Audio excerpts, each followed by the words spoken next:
Hello students, आज हम लोग पढ़ेंगे क्लास 12th के चैप्टर 7th अल्टरनेटिंग करंट के टॉपिक सीरीज एलसीआर सर्किट में। जैसे कि हमने अपने पिछले लेक्चर पे भी डिस्कस किया था रेजोनेंस के बारे में। तो आज रेजोनेंस को हम लोग प्रॉपर तरीके से एक एक चीज करके पढ़ेंगे। कल तो थोड़ा उस पर इंट्रोडक्शन दिया था। ओके, तो कल ये जाना था कि कोई अगर एक बॉडी है तो उस बॉडी में उसकी एक नेचुरल फ्रिक्वेंसी होती है, जिसको कि हम लोग सिस्टम की नेचुरल फ्रिक्वेंसी कहते हैं। तो जब उस सिस्टम की जो जितनी भी फ्रिक्वेंसी है उसमें एक, मान लीजिए हमने कोई बाहर से फोर्स लगाया या इस केस में एलसीआर सर्किट में एसी वोल्टेज लगाते हैं, तो इसकी फ्रिक्वेंसी यानी कि अप्लाइड फ्रिक्वेंसी, ठीक है, अप्लाइड फ्रिक्वेंसी और इस सिस्टम की जो फ्रिक्वेंसी है, ये जब क्या होते हैं, बराबर हो जाते हैं, तो सिस्टम की फ्रिक्वेंसी क्या कहते हैं, नेचुरल फ्रिक्वेंसी कहते हैं। ठीक है, तो अप्लाइड फ्रिक्वेंसी और नेचुरल फ्रिक्वेंसी जब कैसी हो जाती है, बराबर हो जाती है। ओके, तो यहां पर क्रिएट होता है हमारा रेजोनेंस। क्या क्रिएट होता है? रेजोनेंस क्रिएट होता है। ठीक है, समझ गए। अब रेजोनेंस का मीनिंग क्या है? रेजोनेंस का मीनिंग ये है, देखिए जैसे आपने कभी किसी अपने छोटे भाई को या किसी को झूला झुलाया हो, तो जब आप उस पे धक्का लगाते हैं, पीरियोडिकली उस पे धक्का लगाते हैं, तो अगर आप धक्का इस हिसाब से लगा रहे हैं कि जब स्विंग इस तरफ जा रहा है, जब झूला इस तरफ जा रहा है और तभी आप धक्का लगा रहे हैं, तो ही इसका एम्पलीट्यूड बढ़ता है।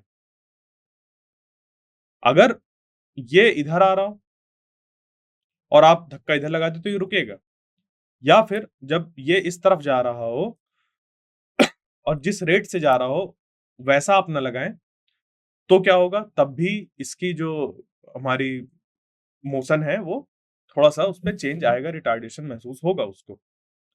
बट जब आप एक फ्रिक्वेंसी, जिस फ्रिक्वेंसी के साथ ये ऐसे ऑसिलेट कर रहा है, उसी फ्रिक्वेंसी के साथ जब आप भी फोर्स लगाते हैं, ठीक है, जो आपके फोर्स लगाने की फ्रिक्वेंसी है और जो यहाँ पर ये ऑसिलेट कर रहा है इसकी जो फ्रिक्वेंसी, जब ये मैच कर जाती है, तो ये हो गई नेचुरल फ्रिक्वेंसी और जो आपने लगाई वो हो गई अप्लाइड फ्रिक्वेंसी। उस केस में हमें यहाँ पर मैक्सिमम एम्पलीट्यूड देखने को मिलता है। एम्पलीट्यूड भी कैसा हो जाता है? मैक्सिमम हो जाता है। ठीक है, तो ये इसी चीज को देखते हुए हम लोग ने क्या यहाँ पर देखा, सीरीज एलसीआर सर्किट में रेजोनेंस को कुछ इस तरीके से कि हमारे पास एक सीरीज एलसीआर सर्किट है और एलसीआर सर्किट में क्या है, यहाँ पर हमारा जो अप्लाइड वोल्टेज है वो एसी है, और उस एसी वोल्टेज का एक्सप्रेशन अगर हम लोग देखें तो वो है V M sine omega T. ठीक है, ये इसका एक्सप्रेशन है। ओके, तो यहाँ पर हम लोग देख रहे हैं कि इस एसी वोल्टेज में क्या मौजूद है, एक फ्रिक्वेंसी मौजूद है। तो जब ये फ्रिक्वेंसी, ये अप्लाइड फ्रिक्वेंसी इस सर्किट की नेचुरल फ्रिक्वेंसी के साथ मैच कर जाती है, उस केस में यहां पर रेजोनेंस होता है और जो करंट का एम्पलीट्यूड होता है, किसका? करंट का एम्पलीट्यूड, वो हो जाता है मैक्सिमम। वो क्या हो जाता है? मैक्सिमम अमाउंट रीच करता है। ये तो हमारा आई एम जो है वो तो ऐसा पीक वोल्टेज है और ये भी, इसकी वैल्यू भी मैक्सिमम हो जाती है। ठीक है, तो अगर इस सर्किट में जो करंट का एक्सप्रेशन होता है, अगर आपको वो याद हो, तो मतलब मैक्सिमम करंट का वो होता है वी एम बाई जेड। याद आया? और ये इसको अगर हम लोग लिखें तो इसको लिख सकते हैं R square plus XC minus XL. और इस चीज को मैंने करके भी कल बताया था कि जब एक्सी बराबर एक्सएल हो जाएगा, मैंने न्यूमेरिकल वैल्यू लेकर बताई थी, तो यहां पर जब एक्सी बराबर एक्सएल हो जाता है, उस केस में ही इस करंट की वैल्यू मैक्सिमम होती है, करंट एम्पलीट्यूड मैक्सिमम हो जाता है। यानी कि जब एक्सी बराबर एक्सएल है तब करंट की वैल्यू मैक्सिमम हो रही है। तो जब करंट की वैल्यू मैक्सिमम हो रही है तभी रेजोनेंस हो रहा होगा। यानी कि जब एक्सी बराबर एक्सएल होता है तब करंट की वैल्यू मैक्सिमम होती है, और करंट की वैल्यू, करंट एम्पलीट्यूड की वैल्यू जब मैक्सिमम होती है, उसी केस को हम लोग क्या कहते हैं? रेजोनेंस कंडीशन कहते हैं। जैसे कि यहाँ पर इसके ऐसा ऑसिलेशन का जो एम्पलीट्यूड था वो मैक्सिमम हो रहा था, उसी तरीके से यहाँ पर करंट की जो वैल्यू है वो मैक्सिमम हो रही है। और ये कब होती है? जब होती है एक्सी बराबर एक्सएल। तो यहां से हम लोग क्या निकालते हैं? 1/ओमेगा नॉट सी मान लीजिए, यानी कि किसी फ्रिक्वेंसी पर, और ये हो गया उसके बाद 1 बाई यहाँ पर और एक्सएल हो गया ओमेगा नॉट एल। ठीक है, एक्सएल हो गया ओमेगा नॉट एल। तो इसको जब हम सॉल्व करते हैं तो ये बन जाएगा ओमेगा नॉट स्क्वायर और यहाँ पर आ जाएगा एल सी। ठीक है, तो इसको जब सॉल्व करेंगे तो ये बन जाएगा omega not is equal to 1/रूट एल सी। इसी को और अगर फ्रीक्वेंसी, ये तो एंगुलर फ्रीक्वेंसी है, इसी को फ्रीक्वेंसी के टर्म्स पे लिखना हो तो इसको लिख सकते हैं 2 pi F not is equal to 1/√LC और एफ नॉट हो जाएगा हमारा 1/2π√LC। ठीक है, तो ये हो गई हमारी नेचुरल फ्रीक्वेंसी, किसकी? नेचुरल फ्रीक्वेंसी इस LCR सर्किट की। तो इस फ्रीक्वेंसी की जब हम वोल्टेज अप्लाई करते हैं इसमें, तो उस केस में XC बराबर XL हो जाता है, और XC बराबर जब क्योंकि यहीं से तो चीजें निकालनी है, तो इस फ्रीक्वेंसी को जब लगाएंगे, क्योंकि देखो ध्यान दो यहाँ पर जो XC की वैल्यू है फ्रीक्वेंसी बढ़ने के साथ साथ घटती है और XL की वैल्यू बढ़ती है, तो कोई एक फ्रीक्वेंसी तो होगी ना जहां दोनों की वैल्यू कैसी हो, एक दूसरे को बैलेंस आउट कर दे। यानी कि फ्रीक्वेंसी बढ़ाने से एक की वैल्यू बढ़ रही है और एक की वैल्यू घट रही है, तो हम फ्रीक्वेंसी को ऐसा सेट कर सकते हैं कि एक समय ऐसा है जहां पर 1/ω0C की वैल्यू और ω0L की वैल्यू बराबर हो जाए। ठीक है, तो ये जब हमारा होता है उस केस में ये पूरा टर्म 0 हो जाता है, जिसकी वजह से यहाँ पर जो करंट होता है वो मैक्सिमम हो जाता है। तो याद रखिएगा, रेजोनेंस हम तभी कहते हैं जब करंट एम्पलीट्यूड हमारा मैक्सिमम होता है, और उसको जब हम लोग निकालते हैं तो ये कंडीशन निकल कर आती है कि XC बराबर XL, और XC बराबर XL हुआ यानी कि हमारे पास एक नेचुरल फ्रीक्वेंसी निकल कर आ गई है। तो हम इसको ऐसा भी कह सकते हैं कि जब अप्लाइड फ्रीक्वेंसी नेचुरल फ्रीक्वेंसी की बराबर हो जाती है तब होता है हमारा रेजोनेंस, और रेजोनेंस में हमेशा जो करंट एम्पलीट्यूड होता है वो मैक्सिमम होता है।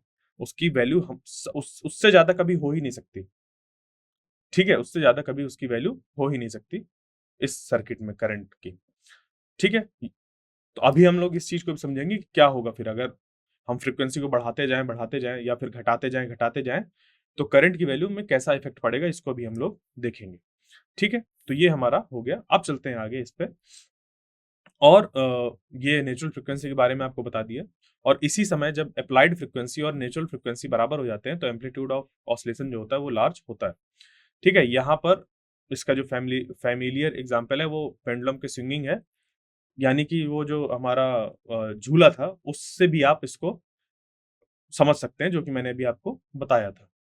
ठीक है, ये चीज यहां तक समझ पे आ गई बात।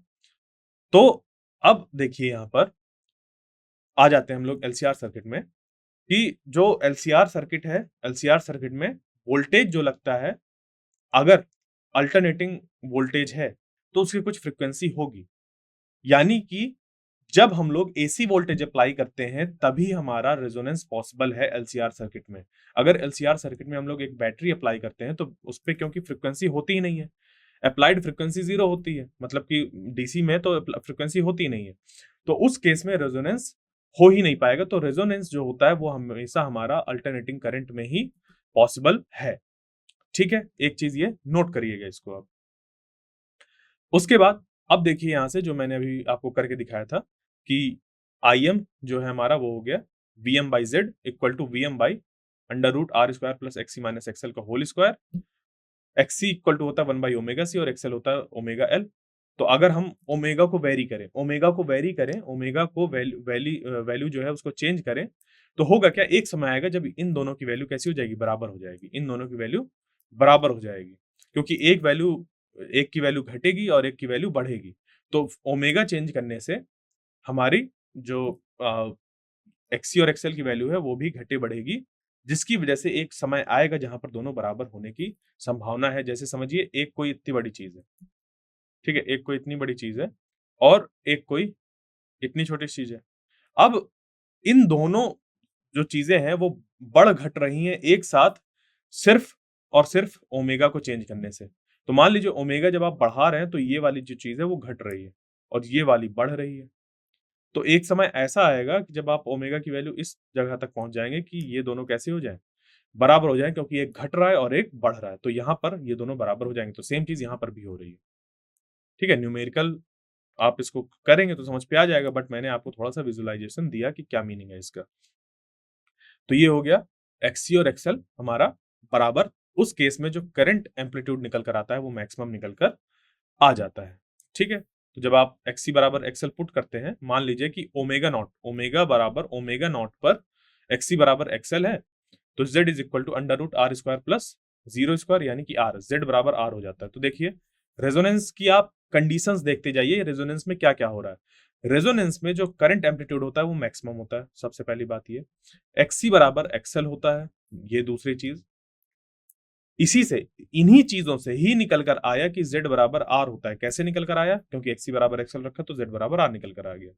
ठीक है, इसी में जो हमारी नेचुरल फ्रिक्वेंसी होती है वो निकल कर आ जाती है 1/√LC। यहीं से निकल कर आ जाता है, और यहीं से ही आगे निकल कर आ जाता है omega F0 is equal to 1/2π√LC। ये निकल कर आ गई। ठीक है, समझ पाई बात? तो एक ही चीज से हम सब कुछ निकालते चले जा रहे हैं। इनको याद करिए, ये जरूरत पड़ती है। अभी जब हम क्वेश्चन सॉल्व करेंगे इस पे बेस, तो आपको समझ पे आएगा क्या मीनिंग है इसका। ठीक है, तो ये हमारी निकल कर आ गई फ्रीक्वेंसी वगैरह। अब इसी में देखिए इस ग्राफ को, कि रेजोनेंस फ्रीक्वेंसी के समय पर जो हमारा एक्सप्रेशन बनता है करंट एम्पलीट्यूड का, वो बन जाता है कितना? Vm/R in case of series LCR circuit, क्योंकि Z बराबर R हो जाता है। वैसे तो हम Im इक्वल टू Vm/Z होता है। ठीक है, देखो ओम्स लॉ होता है V is equal to IR, और हमने समझाया था, पढ़ाया था कि जो इम्पिडेंस होता है Z, वो LCR सर्किट का बिल्कुल वैसा ही बिहेवियर होता है जैसा कि रेजिस्टेंस होता है। ठीक है, तो यहाँ पर V is equal to IZ से हम लोग ये निकाल लेते हैं कि I बराबर V/Z। तो जब मैक्सिमम करंट की बात हो रही होती है तो Im is equal to Vm/Z करके निकाल लेते हैं। बट यहाँ पर रेजोनेंस के कंडीशन में, रेजोनेंस की कंडीशन में जो Z होता है वो R के बराबर होता है। तो यहां से हमारा ये निकल कर आ गया कि Im is equal to Vm/R। ठीक है, अब देखिए, अगर हम मान लीजिए कि हमारे पास कोई एक सर्किट है। ठीक है, हमारे पास कोई एक सर्किट है जिसमें कि जो इंडक्टर है वो कितना है? 1 मिली हेनरी का है। इंडक्टेंस जो है उसकी वैल्यू कितनी है? 1 milli henry. Henry H inductance जो होता है हमारा हेनरी पे मेजर किया जाता है। ये पिछले चैप्टर में हम लोग ने पढ़ा था। और जो कैपेसिटेंस है वो है कितना? 1 nano farad. 1 nano farad, 1 nano farad. Farad capacitance की वैल्यू होती है, नैनो उसका मल्टीप्लायर है। नैनो यानी कि 10⁻⁹ और मिली यानी कि 10⁻³ और ये है नैनो। ठीक है, तो ये हमारे पास दो चीजें हैं। ठीक है, तो जब इससे हम लोग इसकी सबसे पहली बात नेचुरल फ्रिक्वेंसी निकालते हैं, तो देखिए क्या निकल कर आती है। यहां से हम लोग नेचुरल फ्रिक्वेंसी कैसे निकालेंगे? तो वो हो जाएगी एंगुलर फ्रिक्वेंसी मान लीजिए निकाल रहे हैं तो वन ऐसा 1/√LC। तो जब इसको सॉल्व करेंगे, क्या था हमारे पास? एक मिली हेनरी था और दूसरा 1 नैनो फैराड था। तो इसको जब हम लोग सॉल्व करेंगे तो कितना हो जाएगा? देखिए, यहां से रखिए यहाँ पर L और C की वैल्यू, तो L की वैल्यू है 1 मिली यानी कि 10⁻³ इंटू 10⁻⁹। इसको जब सॉल्व करेंगे तो ये कितना बन जाएगा यहाँ पर हमारा? ये 10 पावर यहाँ पर कितना हो गया? 12 हो गया। और जब इसका हम लोग रूट लेंगे तो ये निकल कर आ जाएगा 1/m ऐसा। ये और इसको जब निकालेंगे तो ये बन जाएगा 10⁻⁶, और 10⁻⁶ ऊपर आ जाएगा तो बन जाएगा 10⁻6। 10⁻6 ऊपर आएगा तो बन जाएगा 10⁻6 रेडियंस पर सेकेंड।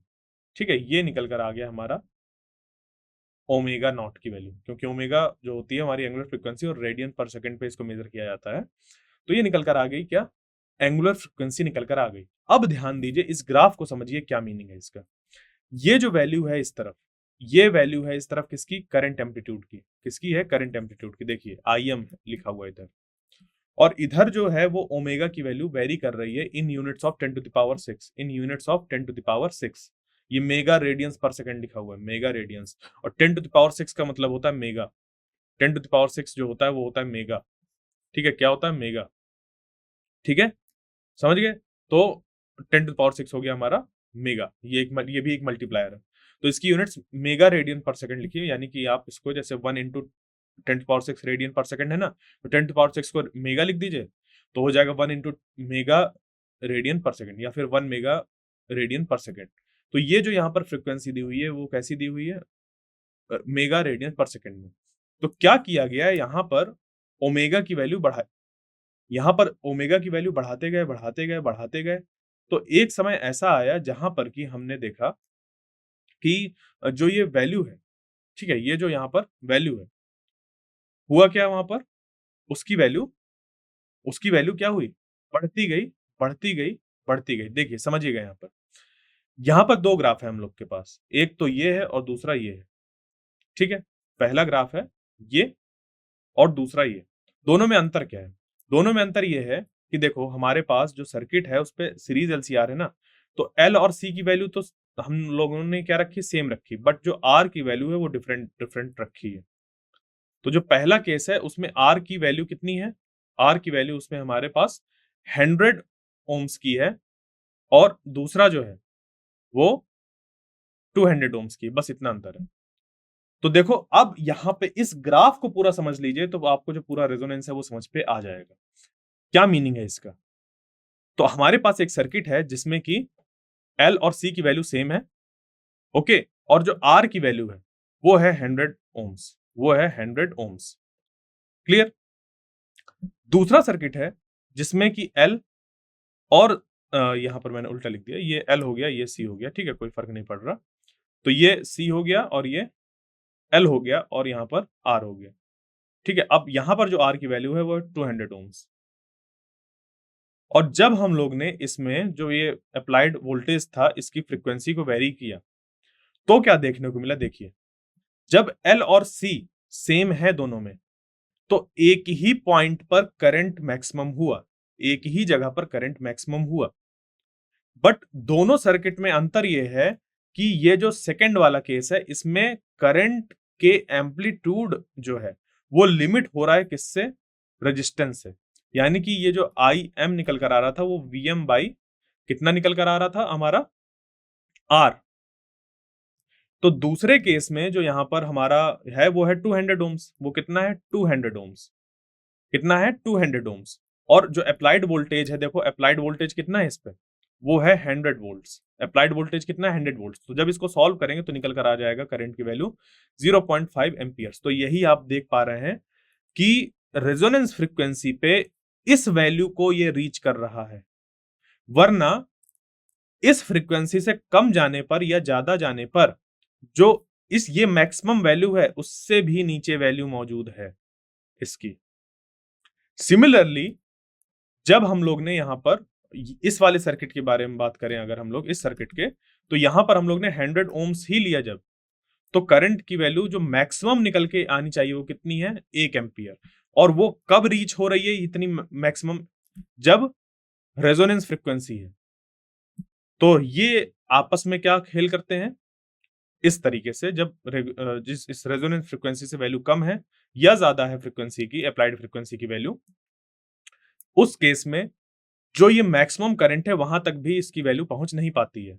बट रेजोनेंस कंडीशन पे ये जो मैक्सिमम करंट की वैल्यू है ये 1 एम्पियर को रीच कर जाती है। ठीक है? वरना क्या होता है, ये अप्लाइड फ्रीक्वेंसी जब हमारी नेचुरल फ्रीक्वेंसी से कम है या नेचुरल फ्रीक्वेंसी से ज्यादा है, दोनों ही केस में इस वैल्यू से कम ही करंट की वैल्यू निकल कर आती है। तो बात समझ पे आई? क्या मीनिंग है इसका कि अप्लाइड फ्रीक्वेंसी पे जो करंट की वैल्यू होती है वो मैक्सिमम हो जाती है। उसका क्या मीनिंग है? समझ पे आ गया? 2 केस यहां पर हम लोग ने लिए। पहले केस में जो रेजिस्टेंस लिया वो इतना लिया, दूसरे केस में इतना लिया। दोनों में अप्लाइड वोल्टेज का जो वीएम है वो कितना है? 100 वोल्ट्स है। वो कितना ले रहे हैं? 100 वोल्ट्स ले रहे हैं। ठीक है, तो समझाने के लिए है ये सारा एग्जांपल। ये 100 वोल्ट्स हो गया। और दोनों ही केस में जो हम लोग ने एल और सी की वैल्यू ली थी वो 1, इसकी कैपेसिटेंस की ली थी 1 नैनो फैराड और इसकी ली थी 1 मिली हेनरी।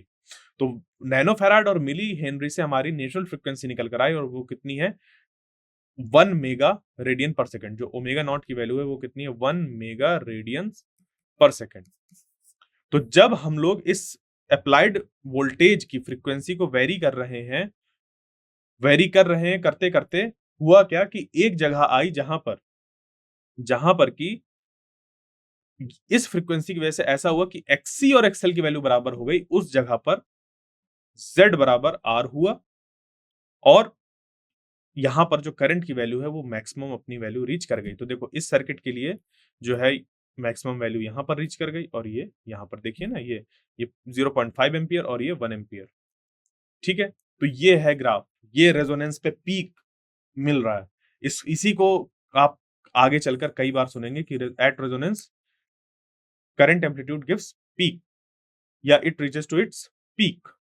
ठीक है, यहाँ पर पीक शो हो रही है, तो इन्हीं की बात होती है। रेजोनेंस पे पीक शो होना, यही मतलब है कि अपनी मैक्सिमम वैल्यू को वो रीच कर जाता है। वैसे तो करंट को इतना होना चाहिए, अगर एल और सी मौजूद नहीं होते या फ्रीक्वेंसी मौजूद नहीं होती तो इतना यहाँ पर होना चाहिए, बट वो नहीं पहुंच पाता है वहां पर, और ये तभी पहुंचता है जब फ्रीक्वेंसी होती है, यानी कि इन दोनों का इफेक्ट खत्म हो जाता है। रेजोनेंस कंडीशन पर देखिए, मैं एक नेक्स्ट पॉइंट डिस्कस कर रहा हूं, ये तो ध्यान से सुनिए। यहां पर रेजोनेंस फ्रीक्वेंसी की जगह पर इन दोनों का इफेक्ट खत्म हो जाता है। क्या हो जाता है? खत्म हो जाता है। ऐसा लगता है कि इस सर्किट में ये दोनों बचे ही नहीं, ये एक दूसरे के इफेक्ट को ही कैंसिल कर देते हैं। क्या करते हैं? एक दूसरे के इफेक्ट को ही कैंसिल कर देते हैं, बस यही फर्क पड़ता है। तो अगर इन दोनों ने रेजोनेंस फ्रीक्वेंसी के जगह के समय पर अपनी इफेक्ट को ही एक दूसरे को कैंसिल आउट कर दिया एल और सी ने, तो बचा सिर्फ क्या सर्किट में? आर और आर। ठीक है, इस सर्किट में आर, इस सर्किट पे भी आर। तो यहां पर अगर करंट की वैल्यू निकालें तो वो कितनी आ जाएगी?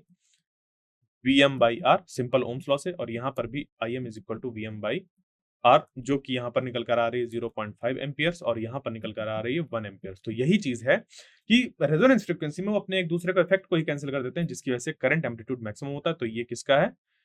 इस केस के लिए है। और ये वाला मैक्सिमम कब रीच कर रहा है? इस केस के लिए। ठीक है, बट दोनों का वेरिएशन देखिए, जब एल और सी दोनों में, क्योंकि हम लोग ने सेम लगा रखे थे, तो फ्रीक्वेंसी चेंज करने के साथ जो वेरिएशन है वो एक जैसा है।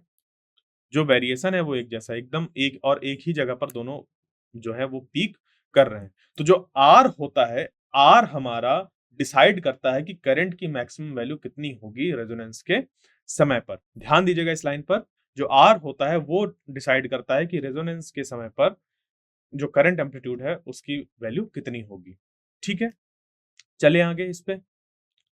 तो अब देखिए, यहां से हम लोग को ये पता चल गया कि रेजोनेंस के केस में इतना हमारे पास मैक्सिमम फ्रीक्वेंसी निकलकर, सॉरी मैक्सिमम करंट एम्पलीट्यूड निकलकर आ जाएगा। ठीक है, तो ये हमने चीजें बता दी। ठीक है, अब बात आती है कि रेजोनेंट सर्किट कहाँ हमें देखने को मिलते हैं। तो रेजोनेंट सर्किट जितनी भी चीजें आप देख रहे हैं, मोबाइल से लेकर टीवी एंटीना या कंप्यूटर वगैरह में जो नेट वगैरह चलता है, या किसी भी तरीके का जो वॉकी टॉकी वगैरह जो होता है, इन सब में यही सर्किट मौजूद होता है। ओके, तो रेडियो है, ये सब इसी पे ही वर्क करते हैं, सीरीज एलसीआर सर्किट में। तो resonant circuit have a variety of applications, for example in the tuning mechanism of radio और अ टीवी सेट। यहां पर ये कैसे वर्क करते हैं? यहां पर देखिए, मान लीजिए कि कोई स्टेशन है, ठीक है, किसी भी तरीके के स्टेशन, जहां से कि कोई चीज ट्रांसमिट करी जा रही है, तो माइक्रोफोन होगा वहां पर, यहाँ पर एम्पलीफायर, ट्रांसमीटर वगैरह लगा होगा और एंटीना।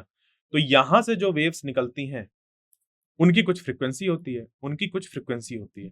फिर इधर हमारे पास होता है एक सर्किट। इस पे क्या होता है? सर्किट होता है। उस सर्किट के साथ ये एंटेना कनेक्टेड होता है। तो इस सर्किट को जब हम लोग ऐसे ऐसे घुमाते हैं ना, रेडियो कभी आपने देखा हो, उसको ऐसे ऐसे घुमाते हुए देखा हो, तो वहां पर हम लोग एक्चुअली कैपेसिटेंस की वैल्यू चेंज कर रहे होते हैं। किसकी वैल्यू चेंज कर रहे होते हैं? सी की वैल्यू चेंज कर रहे होते हैं। तो ऐसे समय पर जब सी की वैल्यू हम कुछ ऐसे चेंज कर देते हैं कि जो यहां से फ्रीक्वेंसी आ रही है, और यहां पर जो हमने सर्किट लगा रखा है, यहां पर एलसीआर जो लगा रखा है, ठीक है, इस पे क्या हो? इस एलसीआर की वैल्यू जो है वो हमारी कैसी हो? क्या हो जाए? यहां पर चेंज हो जाए। ठीक है, या तो हम एल चेंज करते हैं या तो सी चेंज करते हैं, but most of the cases C change करते हैं। तो इस एलसी की वैल्यू चेंज होती है, जिसकी वजह से इसकी जो नेचुरल फ्रीक्वेंसी है वो बदलती है। इसकी जो नेचुरल एंगुलर फ्रीक्वेंसी है वो बदलती है। यहाँ इस सर्किट में जब आप उस रेडियो को ऐसे ऐसे घुमा रहे होते हैं, तो जब जिस फ्रीक्वेंसी के साथ यहां से मैसेज ट्रांसमिट किया गया है, इस फ्रीक्वेंसी के साथ इस नेचुरल फ्रीक्वेंसी को मैच करा देते हैं, तो यहां पर ये वाली जो फ्रीक्वेंसी वो क्या कराने लगती है? मैक्सिमम करंट प्रोड्यूस करने लगती है। और उसी करंट को मेजर करके या यूज करके यहां पर फिर एम्पलीफायर वगैरह लगाकर लाउड स्पीकर से चीजें जो होती हैं वो हमें सुनाई देती हैं। तो ये रेडियो में ऐसा मैकेनिज्म होता है, या जो पूरा हमारा है रेजोनेंस पे ही बेस्ड होता है। समझ पे आई बात कि कैसे चीजें वर्क करती हैं? क्लियर?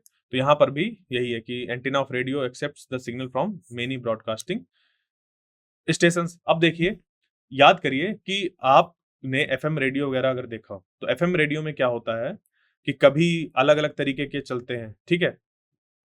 कुछ कोई ये चल रहा हो या ये चल रहा हो, ठीक है? इस तरीके से अलग-अलग जो चैनल्स होते हैं, वो मौजूद होते हैं, ठीक है? इस तरीके से अलग-अलग चैनल्स मौजूद हैं रेडियो में, एफएम रेडियो में। हाँ या ना? तो आपको इसी वाले को सुनना है या इसी वाले को सुनना है, कैसे सुन पाते हैं? वो इसी वजह से सुन पाते हैं क्योंकि आपके रेडियो पे मौजूद है क्या? एक नॉब या फिर जो आजकल के जो मोबाइल फ़ोन आते हैं, उनमें तो अब वो भी आना बंद हो गया, बट बीच में जो आते थे मोबाइल फ़ोन्स, उसपे एफएम रेडियो मौजूद होता था। तो आप उसपे क्या करते थे, ऐसे क्लिक करते थे कि आगे वाली फ्रीक्वेंसी पर जाना है, आगे वाली फ्रीक्वेंसी पर जाना है, तो वहाँ पर आपने मेगाहर्ट्ज़ देखा होगा। मेगाहर्ट्ज़ फ्रीक्वेंसी पे चलता है। 103 मेगाहर्ट्ज़, 98.5 बिग एफएम, ऐसे करके, मतलब वो लोग बोलते रहते हैं ना, तो वो क्या है, फ्रीक्वेंसी है कि इस फ्रीक्वेंसी के साथ, मान लीजिए ये बिग एफएम की है तो डब्ल्यूबी लिख दिया, और ये रेडियो मिर्ची की है तो डब्ल्यूआर लिख दिया। ये लोग इस फ्रीक्वेंसी और इस फ्रीक्वेंसी के साथ, अलग-अलग फ्रीक्वेंसी के साथ ये चीज़ें जो क्या कर रहे हैं, वो ब्रॉडकास्ट कर रहे हैं। अब जब ये यहाँ पर रखा हुआ है, तो इसके पास ये वाली फ्रीक्वेंसी आ रही है, ये वाली फ्रीक्वेंसी आ रही है, दोनों चीज़ें आ रही हैं। बट ये किसको उठाएगा? ये उसी को उठाएगा जिसके लिए आप इसको क्या करेंगे, घुमाएँगे, सेट करेंगे। तो सेट करने का मतलब ये है कि इसके अंदर जो सर्किट लगा हुआ है, इसके अंदर जो सर्किट लगा हुआ है, सीरीज़ एलसीआर सर्किट जो लगा हुआ है, इसके आप एल, सी और आर को वेरी कर रहे हैं। इसके आप एल, सी और आर, मतलब तीनों को नहीं, एक चीज़ को वेरी करके इसकी एलसी की वैल्यू चेंज कर रहे हैं। और इसपे सी की वैल्यू को चेंज करना आसान होता है, तो यहाँ पर क्या होता है, ये जो नॉब होता है, इसपे कैपेसिटेंस की तरह होता है ये। जब इसको आप मूव करते हैं, तो आप सी की वैल्यू चेंज करते हैं। तो सी की वैल्यू चेंज करने से जो ओमेगा नॉट की वैल्यू है, वो चेंज हो जाएगी। क्यों? क्योंकि एलसी है। तो सी की वैल्यू आप ऐसे जगह पर ले जाते हैं जब ओमेगा नॉट बराबर किसके हो जाए? ओमेगा बी के। तो उस केस में इस करंट के साथ यहाँ ये, मतलब इस तरीके का जो करंट पे वेरिएशन यहाँ पर होगा, वैसा यहाँ पर बिहेव होने लगेगा। तो हमें ये सुनाई देने लगेगी। बट जब आपने सी की वैल्यू को ऐसे चेंज किया कि अब जो है ओमेगा नॉट, जो इसकी ओमेगा नॉट है, नेचुरल फ्रीक्वेंसी जो है वो ओमेगा आर के बराबर है, तो आपको ये सुनाई देने लगेगा बजाय इसके। तो इस तरीके से सीरीज एलसीआर सर्किट हमारा वर्क करता है, रेजोनेंस का यूज करके हमारे बहुत ढेर सारे डिवाइसेस में। और सेम चीज होती है बाकी सर्किट्स जो आज कल हम लोग देख रहे हैं। किसी भी तरीके के सर्किट हो जो किसी भी चीज को ट्रांसमिट कर रहा हो, रिसीव कर रहा हो, उस पर ये वाले सर्किट्स इस्तेमाल होते हैं। ठीक है, क्लियर यहाँ तक? अब चलते हैं इस पे आगे। और ये सारी चीजें तो मैंने अभी आपको बता दी। पढ़ना चाहें तो आप इसको पढ़ सकते हैं। ठीक है, स्क्रीनशॉट ले लीजिए, आप पढ़िए इसको। अब इस पे बढ़ते हैं आगे, और ये आ जाता है ये भी चीज मैं बता चुका हूं आपको। हाँ, अब यहाँ पर देखिए, अ, जो इसको भी मैं बता चुका हूँ, बट थोड़ा-सा इसको फिर से मैं बता रहा हूँ कि जो एक्ससी और एक्सएल है, वो बराबर होने का मतलब ये है कि देखो, क्योंकि एक्ससी और एक्सएल पर जो वोल्टेज और करंट वगैरह होते हैं, वो आउट ऑफ हो जाते हैं। इनके जो वोल्टेज हैं, अगर आपको फेज़र डायग्राम याद हो, तो उसमें बनाया गया था वीसी इस तरफ, वीसी इस तरफ और वीएल इस तरफ, याद है? इस तरीके से। यानी कि जो वोल्टेज होते हैं इनके, वो आउट ऑफ फेज़ होते हैं। तो आउट ऑफ फेज होने की वजह से ही ये एक दूसरे का वोल्टेज वोल्टेज को क्या कर देते हैं, कैंसल आउट कर देते हैं। जब हम फ्रीक्वेंसी को ऐसे वेरी करते हैं कि वीएल और वीसी की वैल्यू कैसी हो जाए, बराबर हो जाए। वीएल और वीसी की वैल्यू क्या हो जाए, बराबर हो जाए। तो वीएल और वीसी की जब वैल्यू बराबर हो जाती है, तो ये एक दूसरे को कैंसल आउट कर देते हैं। और वो कैसा होता है, फ्रीक्वेंसी चेंज करने पर। ठीक है, तो वहां से हमें रेजोनेंस मिल जाता है। ओके, अब एक क्वेश्चन को सॉल्व कर लेते हैं। A resistor of इतना ohm and capacitor of इतना are connected in series to इतना AC source. Calculate the current in the circuit. हमें करंट कैलकुलेट करना है। R की वैल्यू कितनी है, 200 ओम। कैपेसिटेंस कितना दिया हुआ है, 15 माइक्रोफैराड। और जो वोल्टेज दिया हुआ है वो कितना दिया हुआ है, 200 वोल्ट्स और 50 हर्ट्ज। ठीक है, 220 वोल्ट्स दिया, यानी कि ये आरएमएस वैल्यू दी हुई है। ठीक है, 220 वोल्ट्स आरएमएस वैल्यू और 50 हर्ट्ज इसकी फ्रीक्वेंसी दी हुई है। ठीक है, ये फ्रीक्वेंसी दी हुई है। तो हमें करंट को सर्किट में करंट कितना होगा वो हमें फाइंड करना है। तो एक सर्किट है जिसमें क्या-क्या मौजूद है? आर, ठीक है, क्या मौजूद है? आर और कैपेसिटर, और इस पे इसको अप्लाई किया गया है। ठीक है, तो आर और यहाँ पर सी मौजूद है, यानी कि जो जेड निकल कर आएगा इन दोनों के कॉम्बिनेशन से निकल कर आएगा, और जेड निकालने के लिए होता है हमारे पास ये formula, XC minus XL whole square, यही होता है ना। अब देखो यहाँ पर एल तो मौजूद नहीं है, तो यहाँ पर जो एक्सएल होगा वो 0 हो जाएगा, तो बचेगा कितना हमारे पास? R square plus XC square, यहां से जेड निकल कर आ जाएगा। ठीक है, तो जब ये जेड निकल कर आ जाएगा, यहाँ पर हम लोग फिर वोल्टेज को जेड से डिवाइड कर देंगे और हमारा करंट की वैल्यू निकल कर आ जाएगी। ठीक है, फिर क्या है? Calculate the voltage, RMS voltage हमें फाइंड करना है across the register and the capacitor. Register और कैपेसिटर के अक्रॉस हमें वोल्टेज अलग अलग फाइंड करने हैं। उसके बाद फिर हमें जो है इसका एल्जेब्रिक सम निकालना है वोल्टेजेस का, और ये देखेंगे कि जो सोर्स वोल्टेज है उससे ज्यादा निकल कर आ जाएगा। नहीं समझ पाया? हम लोग क्या करेंगे, इसके अक्रॉस वोल्टेज और इसके अक्रॉस वोल्टेज निकालेंगे, और फिर इन दोनों का एल्जेब्रिक सम कर लेंगे। क्या कर लेंगे? Algebraic sum. यानी कि मान लीजिए यहाँ पर जो वोल्टेज था वो 5 वोल्ट्स है, और इधर निकल कर आ जाएगा आपके पास 3, और इधर हो सकता है आपके पास निकल कर आ जाए 4 वोल्ट्स। तो ये तो 3 प्लस 4 करेंगे तो हो जाएगा 7, और ये तो 5 वोल्ट्स है। तो फिर ये कैसे एक्चुअल में आप इसको रिजॉल्व करेंगे? आप इस चीज को एक्चुअल में कैसे रिजॉल्व करेंगे कि वैसे तो 3 प्लस 4 हमारा 7 होता है, बट जो जब अप्लाइड वोल्टेज ही 5 वोल्ट है, तो फिर कैसे ये हो सकता है कि ये 3 वोल्ट हो और ये 4 वोल्ट हो? क्योंकि जब जितना हमने वोल्टेज दिया उतना ही डिस्ट्रीब्यूट होना चाहिए ये। तो इसके लिए बात ये आती है कि देखो ये इसका वोल्टेज ऐसा सम अप होता ही नहीं है। सीरीज एलसीआर सर्किट में जो ये चीजें होती हैं, इनके वोल्टेजेस वगैरह, करंट वगैरह, ये फेज में नहीं होते हैं, सेम नहीं चल रहे होते हैं कि इनको एक साथ घटा बढ़ा दिया जाए। इनका फेज अलग अलग होता है।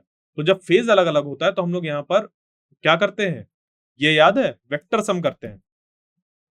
We R plus V C plus V L, याद है? तो फिर यहां से फिर हमारा जो इसका मैग्नीट्यूड निकल कर आया था वो निकल कर आया था वी आर स्क्वायर प्लस, फिर यहाँ पर इसका V C minus V L का होल स्क्वायर, ये बना था। याद आया? याद आया कि नहीं याद आया? ये क्वेश्चन मैंने अपने पिछले लेक्चर में बताई थी। यानी कि क्योंकि ये हमारा जो करंट रजिस्टर और कैपेसिटर सेम फेज पे नहीं होते हैं, इस वजह से इनके वोल्टेज को हम डायरेक्ट सम नहीं कर सकते। यहाँ पर हम लोग लगाएंगे इसका रिजल्टेंट, इसका स्क्वायर करके लिखेंगे, तब ये देखिए बराबर निकल कर आ जाएगा। 3 का स्क्वायर करिए 9, और 4 का स्क्वायर करिए 16, तो 9 प्लस 16 जब करेंगे तो निकल कर आ जाएगा 25, और 5 का स्क्वायर कर दीजिए, वो भी 25 के बराबर ही आ जाएगा। यानी कि अब यहाँ पर जो वोल्टेजेस हैं वो बराबर हो गए। ठीक है, यानी कि इसका अगर रूट ले लेते हैं तो वो 5 के बराबर निकल कर आ जाएगा। तो इस तरीके से होता है। यही है हमारा पैराडॉक्स, कि वैसे तो हमें लगता है कि देखो 3 प्लस 4 करेंगे तो 7 होगा, और यहाँ पर 5 है, तो वैसे तो पॉसिबल नहीं है। पॉसिबल ये इस वजह से है क्योंकि 3 और 4 जो है, 3 और 4 जो है वोल्ट, हमारे यहाँ पर जो कंपोनेंट्स है वो सेम एक ही फेज पे नहीं होते कि हम डायरेक्ट इनको सम अप कर दें। ये अलग अलग फेज पे होते हैं, इस वजह से हमें क्या करना होगा, इसको इस तरीके से सम अप करना होगा।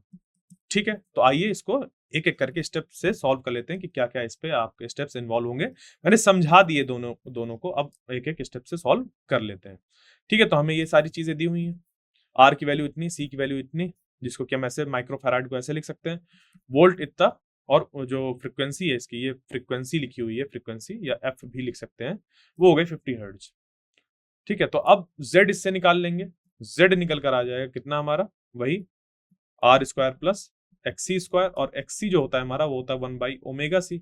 इसको अगर हम लोग लिखना चाहें तो लिख सकते हैं इसको स्क्वायर करके ओमेगा सी का पावर -2। तो यही चीज लिखी हुई है यहाँ पे। और ओमेगा जो होता है हमारा वो होता है 2 पाई न्यू। तो ओमेगा की जगह पर 2 पाई न्यू लिख दिया गया। न्यू है ये चीज न्यू बनी हुई है, वी नहीं है, ये न्यू है फ्रीक्वेंसी। तो R square plus 2 pi nu into C to the power -2। ठीक है, क्यों? क्योंकि नीचे था, ये ऊपर आया तो ऐसा हो गया, और ओमेगा की वैल्यू ऐसा होता है तो ये बन गया। अब इस पे जब वैल्यू पुट करेंगे तो हमारी जेड की वैल्यू निकल कर आ जाएगी। ये है, इसको वैल्यू पुट करिए 200 ओम्स यहाँ पर, बाकी वैल्यू को यहाँ पर पुट करेंगे। 2 पाई 50 हर्ट्ज था तो 50, और माइक्रोफैराड 15 माइक्रोफैराड था तो 15 इंटू 10⁻6 फैराड। इसको जब आप सॉल्व करेंगे तो ये निकल कर आ जाएगा 291.67 ओम्स। तो जो करंट हो जाएगा हमारा 220 वोल्ट्स डिवाइडेड बाई 291.5, तो ये 0.755 एम्पियर्स इतना करंट निकल कर आ गया। ठीक है, और रही बात हमारे दूसरे क्वेश्चन की, उसको तो मैंने आपको एक्सप्लेन कर दिया कि देखिए जब आप अलग अलग वोल्टेजेस निकालेंगे करंट इनटू रेजिस्टेंस की वैल्यू का मल्टीप्लाई करके, तो एक पे निकल कर आ रहा है 151 वोल्ट्स, यानी कि रजिस्टर और कैपेसिटर के क्रॉस जब आपने वोल्टेज निकाला तो देखो करंट की वैल्यू आपको पता चल गई कितनी है, वो है 0.755 एम्पियर्स। तो हम लोग यहाँ पर अगर वोल्टेज निकालना डायरेक्ट इसका मल्टीप्लाई इसके रेजिस्टेंस के साथ कर देंगे तो वोल्टेज निकल कर आ जाएगा, जो कि ये निकल कर आ गया। फिर यहाँ पर वोल्टेज निकालने के लिए हमने किया तो ये इतना निकल कर आ गया। अब 151 प्लस 160 अगर हम लोग करते हैं, ठीक है, तो ये कितना निकल कर आ रहा है 1 6 5 11 और यहाँ पर ये 2 1 3 311.3, ठीक है, इतना निकल कर आ रहा है। जबकि यहाँ पर जो हमारा वोल्टेज है वो कितना है 220 वोल्ट है। वैसे तो कितना निकल कर आ रहा है 311.1 311.3 इतना वोल्ट निकल कर आ रहा है जब इसको हम सम अप कर रहे हैं। ठीक है, जबकि ये जो सोर्स है हमारा, ये जो सोर्स है इस जगह पर, इस सोर्स में कितना वोल्टेज है वो है 220 वोल्ट। तो ये ऐसा क्यों हो रहा है? क्योंकि हम इसका स्क्वायर करेंगे, इसका स्क्वायर करेंगे, फिर सम करेंगे तो इसके स्क्वायर के बराबर आ जाएगा। ठीक है, तो इसको जब अगर हम लोग करके देखें तो देखिए ये सेम फेज पे नहीं होता, इस वजह से ऑर्डिनरी नंबर की तरह इनको ऐड नहीं किया जाएगा, ये ध्यान रखिएगा। तो इसको हम स्क्वायर करके करेंगे तो हमारा आंसर निकल कर आ जाएगा। वी आर प्लस सी की जगह हम क्या करेंगे यहाँ पर V R square plus V C square, तो यहाँ से हमारा काम बन जाएगा और 220 वोल्ट्स निकल कर आ जाएगा। ठीक है, आप इसको करिएगा, समझ पे आ जाएगा आपको। तो आई होप जो आज का लेक्चर था वो समझ पे आया होगा। अब इसके नेक्स्ट लेक्चर पर हम लोग जानेंगे पावर फैक्टर के बारे में, क्योंकि देखिए सीरीज एलसीआर सर्किट में एक चीज हमारी बची हुई है।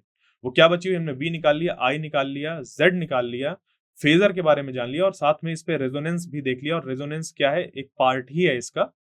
ठीक है, रेजोनेंस। और उसके बाद अब बचा है पावर। क्या बचा है? पावर। तो अब यहाँ पर हम क्या करेंगे? पावर को फाइंड करेंगे। कैसे? क्योंकि फाई जो होता है इसका वो वेरी करता है, एक्सी और एक्सएल की वैल्यू पर डिपेंड करता है। फाइव वो वेरी करता है और एक्सी और एक्सएल की वैल्यू फ्रीक्वेंसी पे डिपेंड करती हैं। तो किस तरीके से चीजें चेंज होती हैं, क्या होता है, इसको हम लोग पावर पढ़ेंगे, निकालेंगे। और इसके लिए एक टर्म निकल कर आता है पावर फैक्टर, उसको भी जानेंगे कि क्या होता है। तो नेक्स्ट लेक्चर तक के लिए थैंक यू।